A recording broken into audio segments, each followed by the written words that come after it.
Right, so what's currently saving my little peachy ass until I get acclimatised to constant sunshine, having been in the UK for a while.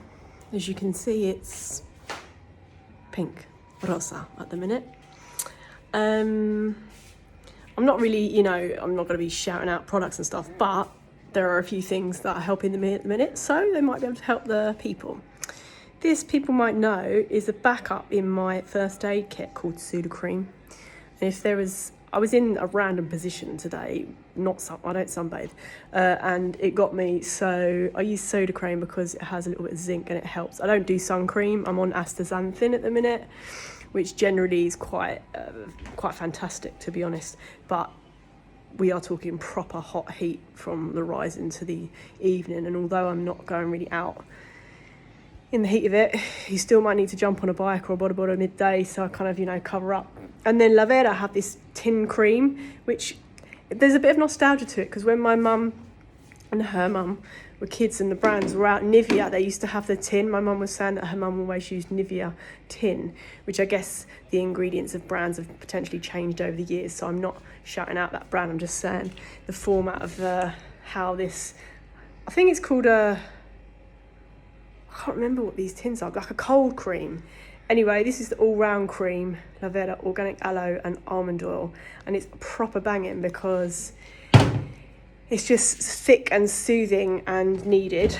And then straight in the fridge, which I put in, is always a little bit of aloe, freshly squeezed aloe, nice chill, keep it in the fridge, and also keep a little Sudocrem. I've got a Sudocrem mini in the fridge for those emergencies, because it doesn't happen every day. I don't burn, I don't really, but it is the first kind of 48 hours really of exposure, and I don't do sun cream. So, other than like keeping like the hydration up and keeping the hats on and bits and bobs, the Sudocrem just helps. That should go down overnight really. Oh yeah, and then before I came out, I always, over the years of travelling and stuff, past I guess, we're talking before 2020, because nothing's been normal since then, I would save up most of the year. Like I was telling the cabbie yesterday, he was like, oh, where have you been in Africa before? I was like, oh yeah, I've been a few places, and I'd like from January to June, I would save up for the flight.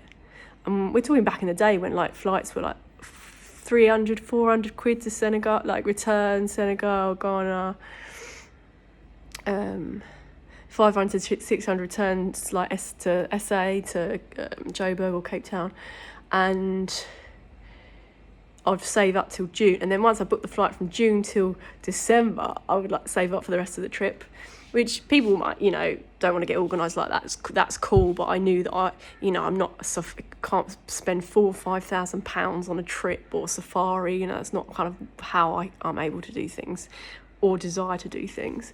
But yeah, prep work before I come, usually a month. Mozzies don't really bug me or bother me, but I do and have been using and proving the vitamin B thing for years. It always really works. A month like a B complex, or I'm on a B5 at the minute, I think, because I don't really do supplements, but as I used to work in a herbal shop, the guy was saying, these days in our soils in the West, you need to be eating 10 times as much to get just half the amount of nutrition from the food. So sometimes, especially women, if you have sort of certain things around moon time, we may need occasional supplements, but most of the time I just get stuff through foods and sprouts and other high vibe foods.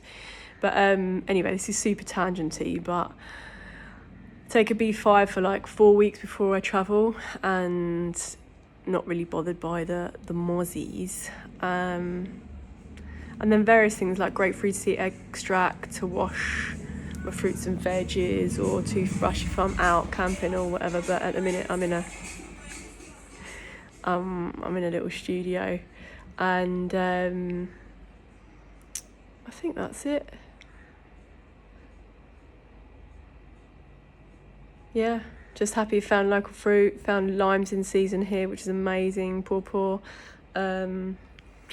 and lots of hydration, basically. So for anyone that's thinking of solo travel or traveling longer distances for a longer amount of time, I'd say do it. We're alive once. Obviously be mindful of the sun if we don't use sun cream and stuff. It's not an advert to be silly. I'm not a health professional, I'm just a wellness enthusiast and know how to look after myself. I mean, obviously this is not a good advert, seeing as I'm charred like a beetroot. But, you know, getting used to this sun I haven't experienced before in my life. So it's sun is, obviously there's one sun, despite what everybody wants to think. That's my truth anyway. And it's just, it differs in every country, doesn't it? So how far we are from the equator and things. So yeah, there are a few little tips there for you. It's a bit mishmash because my brain's a little bit mishmash because I'm in a completely unknown reality here, and I'm kind of like not really leading with words. I'm just observing and watching. But I thought I'd share those little bits with you.